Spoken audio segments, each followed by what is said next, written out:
So I want to appeal to you. Statistically, I know many people will still not hear word.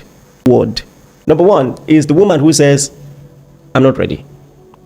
The woman who says, I'm not ready. Let me tell you this. Sometimes it's our fault as guys. Because once you are at the talking stage, or you think you're in talking stage, the lady can smell you from a mile away, knows what you're after. And if she brings herself to tell you in no uncertain terms, I don't really see you that way, please don't push it.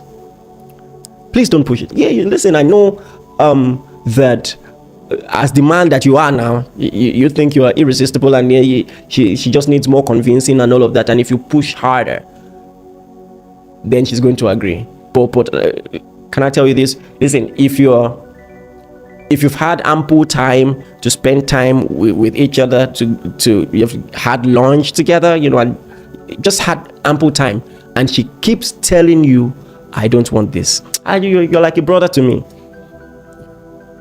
Rono, if she tells you, I don't really see you that way, please believe her. Because more often than not, and when I say things like this, people are always quick to say, oh, in this scenario in 1976, the guy kept pushing and then the lady caved in. Well, there are exceptions to every rule, but more often than not, please don't date her if she already categorically tells you, that she's not interested. Otherwise, she will string you along, sometimes even unintentionally.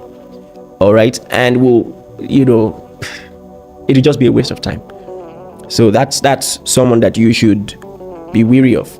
Secondly, and this applies both to guys and girls, so just take this as for both guys and girls. Avoid the chronic flirt. Avoid the chronic flirt. This is so important, especially when it comes to ladies. When a lady is committed to someone, she is very unlikely to even consider someone else.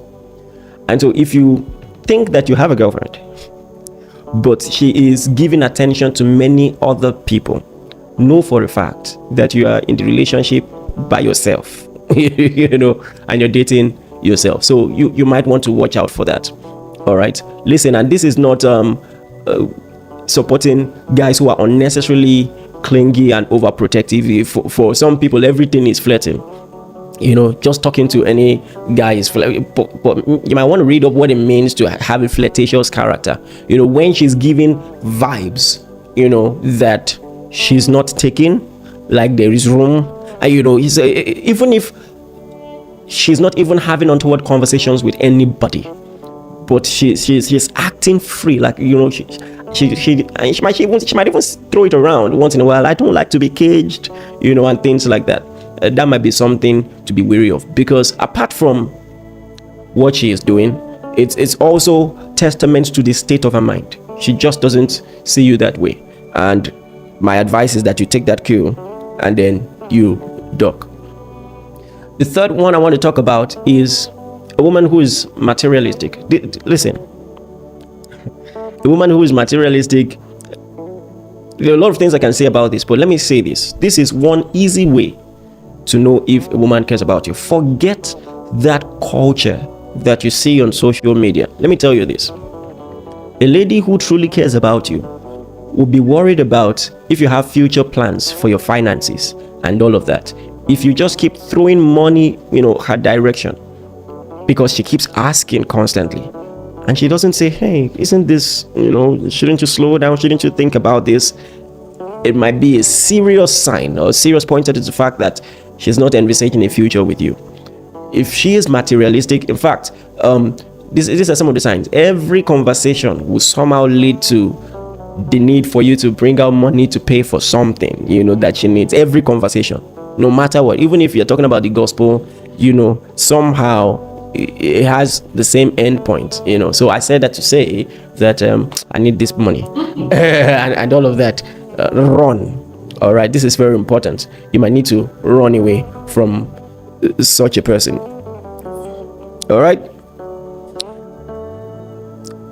Another simple way to know someone who is materialistic is her friends. Her friends. You just look at the people in her close circle, the kind of mentality they have. If they are materialistic, chances are she's influenced by that idea, or she herself is materialistic. So you want to be careful about that. And then it's one thing for a lady to like good stuff, because I need to bring all these balances, because some guys are akagom also, and I don't even think you should marry a selfish guy either, but at the end of the day, when she, and especially because we're talking about dating phase, not even your wife, when she puts all her responsibility on you, in fact, when she's saying she needs these things, she's not even telling you how much she has put aside herself, what she has done, especially things that she won't buy herself. She wants you to buy it for her. She doesn't care about you, and then when you don't do it, she makes you feel bad for not doing it. Or when you have a quarrel, you might be saying sorry, and she won't listen. But the moment you buy her something, then it's all gone. Those are some signs that you should watch out for. All right, and then I think the last I'll talk about is, even though there's a lot more to talk about, and if we have more time, we'll talk about more some other time. The liar. A lady who sees a future with you is going to see the need to be open. All right, if she's always covering things up, especially with the little things, she's just wondering, why did you lie about this? You can't figure it out. That's someone to be wary of, because a lady who is serious with you will be honest with you. It doesn't get simpler than that. If she's serious with you, she'll be honest with you. So if she lies even about the simple things, okay, who is that person? Or how much did you get that? Or where did you go? And then she's always using a lie to also follow up another lie. That's something to be wary of. People actually go through a lot of precarious situations that put them in a position where you can make even a biblical argument for divorce. We've talked about domestic abuse, and when you talk about domestic abuse, people's minds automatically just run to a husband beating his wife. I've heard stories. A woman who will, just pick things to hit her husband. The man will jump from a window. I'm talking about a wealthy family, an exposed family, but the woman has a terrible temper and things like that. But at the end of the day, married and separated is different from divorce. There's this guy who talks about relationship, and he's Black American. I think his name is Stefan. So he made a very, very important point. He said, when someone says, listen, I'm married, but I'm separated, just hear the first part. Just hear married. That's what you need to hear. If he's very serious, let him make a comment. Let him settle whatever, he had with the former person, then you can now think about it and talk about it.